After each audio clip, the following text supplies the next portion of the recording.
Sometimes the bravest thing you can do is let someone see you without your armor, and hope they're brave enough to drop theirs too. David had always been good at staying invisible.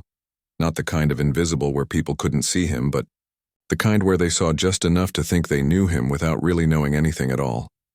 He was the guy who showed up to work parties for exactly 45 minutes, made small talk about the weather, and left before anyone could ask personal questions.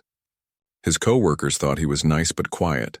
His neighbors thought he was polite but private.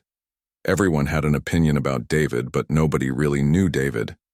His apartment told the same story: clean, organized, and completely impersonal. The walls were painted in that safe beige color that landlords love because it offends nobody. There were no family photos, no personal items scattered around, no signs that someone actually lived there. Even his refrigerator was spotless, with nothing stuck to it except a single magnet from the pizza place down the street. The thick brown curtains stayed closed most of the time, keeping the outside world where it belonged.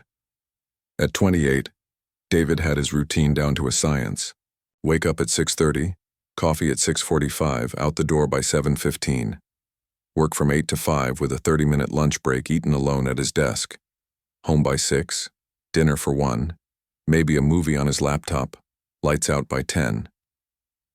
Weekends meant grocery shopping, laundry, and catching up on work emails. It wasn't exciting, but it was safe. Safe meant predictable, and predictable meant no surprises, and no surprises meant no disappointments. This careful system had worked perfectly for years until his sister called on a Tuesday evening in March. Lisa had always been the bold one in their family, the one who took risks and chased dreams while David built walls. When her name flashed on his phone screen, he almost let it go to voicemail. Almost. "Hey, stranger." Lisa's voice was bright, but there was something underneath it. Something that made David sit up straighter on his couch. "I have news, big news, I'm getting married." David felt his stomach drop, though he couldn't say why. Lisa getting married was good news, great news even. She'd been with Tom for 3 years, and Tom was exactly the kind of steady, reliable guy that David actually approved of. But something about the way she said it, the slight tremor in her voice, made him worry. "That's wonderful, Lisa. When's the big day?" "Next month. I know it's short notice, but we decided we didn't want to wait anymore. Life's too short, you know?" There was a pause, and David could hear her taking a deep breath. "The thing is, we're doing something a little different. We rented this cabin up in the mountains for a week, just family and close friends. Tom's best friend, my college roommate Rachel, a few others. Everyone's staying together, making it a real celebration." David's grip tightened on the phone. A week in a cabin with a bunch of people he didn't know, sharing meals and making conversation and pretending to be social. It sounded like his personal version of nightmare. "I want you to be my man of honor," Lisa continued. And now David could definitely hear the emotion in her voice. "I know it's not traditional, but you're the most important person in my life, David. You were there for me when nobody else was. I can't imagine getting married without you standing beside me." The words hit David harder than he expected. He remembered those years she was talking about, the dark time after their parents' divorce when everything fell apart. He'd been barely 18 then, trying to figure out his own life while watching his little sister fall apart. Their father had left without looking back, and their mother had retreated into herself so completely that she might as well have left too.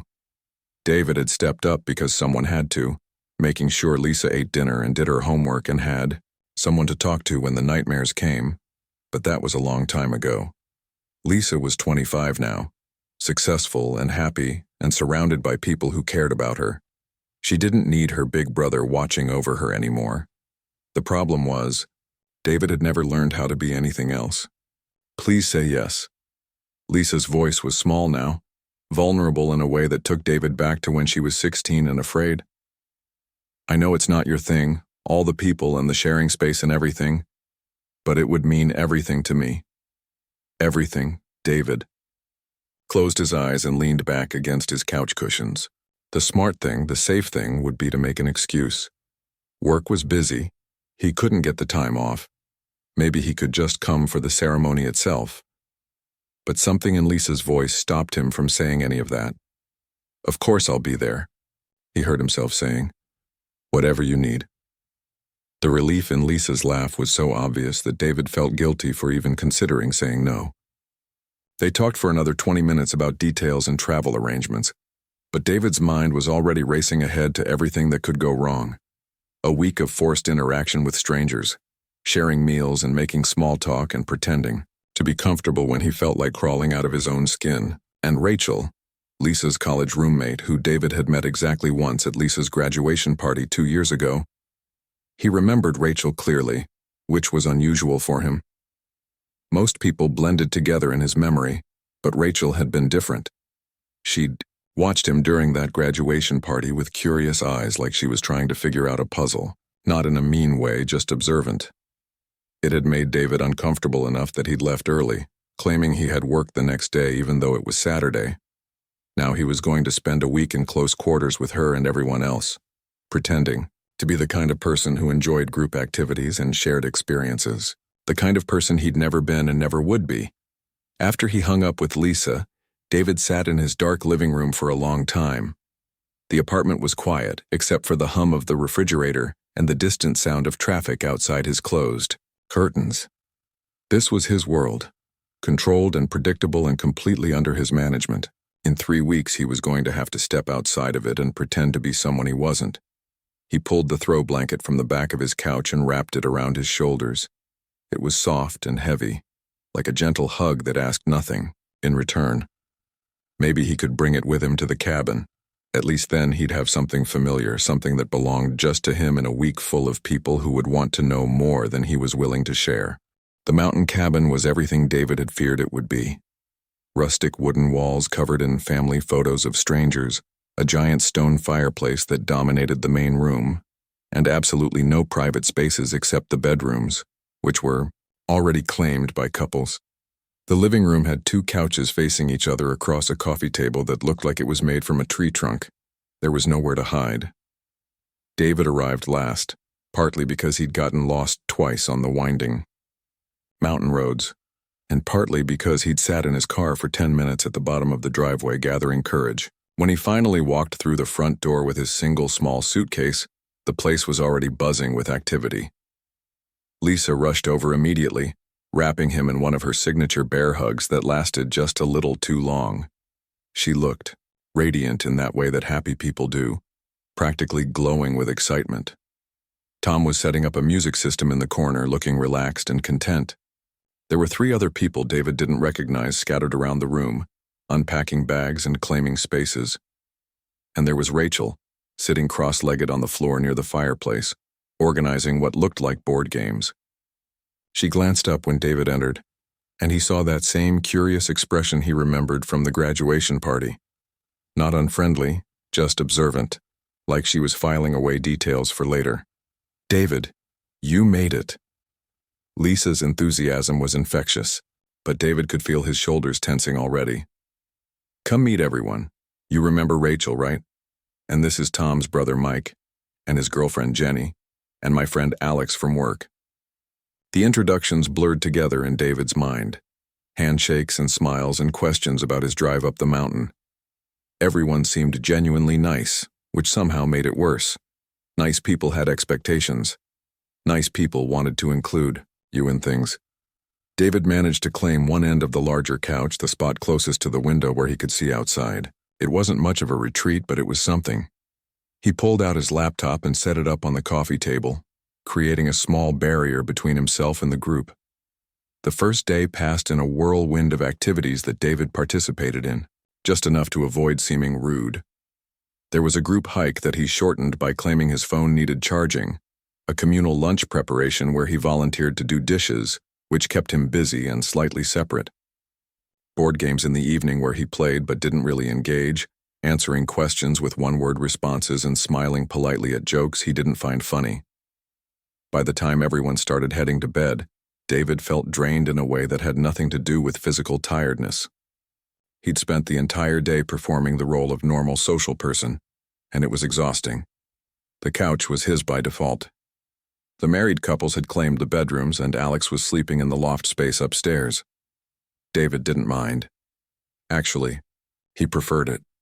The living room gave him a view of the whole cabin and, more importantly, easy access to the front door if he needed to step outside.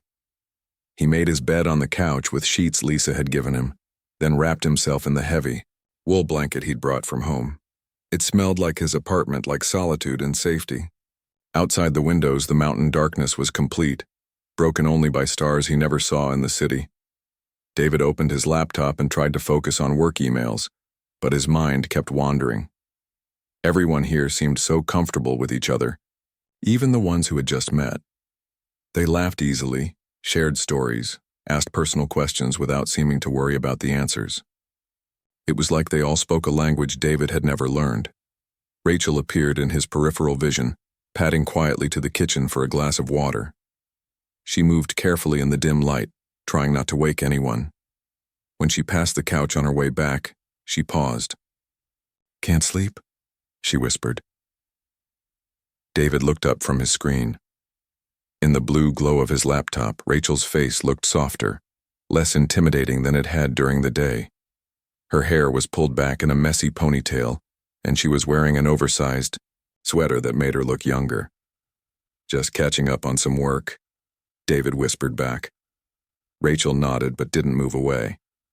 She stood there for a moment, seeming to consider something. Then she walked over to the armchair across from the couch and settled into it, pulling the throw blanket from its back around her shoulders. "I do the same thing," she said quietly. "At family gatherings, I mean. Find the one spot where I can see everyone but pretend I'm not really part of it." David's fingers paused over his keyboard. That was exactly what he was doing, and somehow she'd seen right through his careful performance. The second day brought rain. Not just a light drizzle, but the kind of steady mountain rain that turns dirt roads into mud and makes everyone grateful to be indoors. David woke up to the sound of water drumming against the cabin windows and felt his stomach sink. Yesterday's escape routes were gone. No hiking trails, no wandering outside to take important phone calls, no convenient errands that required leaving the group. Everyone else seemed delighted by the weather. Lisa clapped her hands together when she saw the rain and announced it was perfect for a cozy day inside. Tom started building a fire in the stone fireplace. Jenny suggested they cook a big breakfast together. Mike found a deck of cards and started shuffling them with the enthusiasm of someone who'd been waiting his whole life for a rainy day. David retreated to his spot on the couch with a cup of coffee and his laptop, building his familiar fortress. But somehow, everything felt different today. Maybe it was Rachel's comment from the night before, or maybe it was the way she kept glancing at him with those thoughtful eyes, but David felt more exposed than usual. The group settled into rainy day activities with the ease of people who genuinely enjoyed each other's company. Board games appeared on the coffee table. Someone found a puzzle in one of the cabin's closets. Lisa and Jenny started planning the wedding menu while Alex and Mike debated the merits of different hiking trails for when the weather cleared. Rachel positioned herself on the floor near the fireplace, close enough to be part of the group but somehow separate, just like David. She had a book in her lap, but David noticed she wasn't really reading. Instead, she was watching the others with the same quiet attention she'd shown him. As the morning wore on, David found himself watching her watch everyone else. There was something comforting about having another observer in the room, someone else who seemed to understand the exhaustion of constant social performance. Around noon, the power flickered and went out completely. The cabin fell into the kind of dim gray light that comes with heavy storms. Instead of being concerned, everyone seemed to think this was an adventure. Tom fed more wood to the fire, and soon the living room was filled with dancing shadows and the smell of burning pine. "Perfect," Lisa said, settling onto the floor near the fireplace. "Now we can really talk. No phones, no laptops, no distractions, just us." David felt panic flutter in his chest. His laptop was his shield, his excuse for not fully participating. Without it, he was just a guy sitting alone on a couch while everyone else bonded around the fire. Rachel must have seen something in his expression because she got up from her spot by the fireplace and moved to the coffee table, pulling out what looked like a photo album she'd found somewhere in the cabin. "Look what I discovered," she said, opening it to reveal pictures of previous guests at the cabin. We can make up stories about all these people." It was a brilliant distraction, and David felt grateful despite himself. The group gathered around the album, creating elaborate backstories for strangers and vacation photos. A couple in matching hiking boots became international spies on their honeymoon. A family with 3 kids became circus performers taking a well-deserved rest. An elderly man feeding chipmunks became a retired wizard who'd given up magic for birdwatching. David found himself drawn into the game despite his resistance. When Rachel held up a photo of a woman in a ridiculous sun hat standing next to a bear warning sign, David surprised everyone, including himself, by saying, "She's clearly a travel blogger who specializes in the world's most dangerous selfie locations." Everyone laughed, and for a moment David felt something he hadn't experienced in years. The warm, easy feeling of being part of something, of belonging somewhere. It was terrifying and wonderful at the same time. As the afternoon stretched on, the stories got sillier and more elaborate. Lisa was crying with laughter at Tom's description of a stern-looking couple as undercover food critics who were secretly planning to rate the cabin's complimentary coffee. Alex invented an entire soap opera around a group of teenagers in one photo, complete with love triangles and family secrets. But it was Rachel who kept pulling David into the conversation, asking his opinion, building on his suggestions, making space for him without making it obvious that's what she was doing. Every time David started to retreat back into himself, she found a way to gently draw him out again. By evening, when the power came back on and everyone started thinking about dinner, something had shifted. David felt less like an outsider watching a group of friends and more like someone who might possibly belong here. It was a scary feeling, but not entirely unwelcome. As the others headed to the kitchen to start cooking, Rachel lingered behind, gathering up the photo album. "Thank you, David." The third night at the cabin, something shifted inside David. Maybe it was the way Rachel had quietly made space for him during the photo story game. Or maybe it was seeing Lisa so genuinely happy. But the walls he'd spent years building felt less solid than they used to. Not gone exactly, but softer somehow. After dinner, most of the group had scattered. Tom and Mike were on the back porch, deep in conversation about something work-related. Lisa and Jenny were in the kitchen, washing dishes and planning tomorrow's activities with the kind of enthusiasm that made David both envious and exhausted. Alex had disappeared upstairs with a book, claiming he wanted to get some reading done before bed. That left David and Rachel in the living room, and for the first time since arriving, David didn't immediately feel the need to create barriers between himself and another person. His laptop sat closed on the coffee table. His blanket was folded neatly beside him instead of wrapped around his shoulders like armor. Rachel had claimed her usual spot in the armchair, but tonight she'd pulled it closer to the couch. She was reading, or pretending to read, some paperback, romance novel she'd found in the cabin's small library. Every few minutes David would catch her glancing up at him, not in the watchful way that used to make him uncomfortable, but more like she was simply aware of his presence. "Can I ask you something?" Rachel said suddenly, closing her book and setting it in her lap. David's automatic response was to tense up, to prepare for questions he didn't want to answer. But something about the quiet evening and the soft firelight made him nod instead of deflecting. "Lisa mentioned that you two weren't always close," Rachel said carefully. "But watching you together this week, you seem like you'd do anything for her." It wasn't really a question, more of an observation, but David could hear the curiosity underneath it. Not the pushy kind that demanded explanations, just genuine interest. "We went through some stuff when we were younger," David said slowly. "Our parents got divorced when I was 18 and Lisa was 15. It was messy. Dad left, Mom kinda checked out emotionally, and Lisa needed someone to be there for her." Rachel nodded, not pushing for more details but clearly listening. "I guess I got used to being the responsible one," David continued, surprising himself with how easy it was to talk to her. "Making sure Lisa was okay became my job, you know? And after a while it was easier to just focus on that than to deal with my own stuff." "What was your own stuff?" Rachel asked quietly. David was quiet for so long that Rachel probably thought he wasn't going to answer. He stared into the fire, watching the flames dance and flicker, remembering things he'd spent years trying not to think about.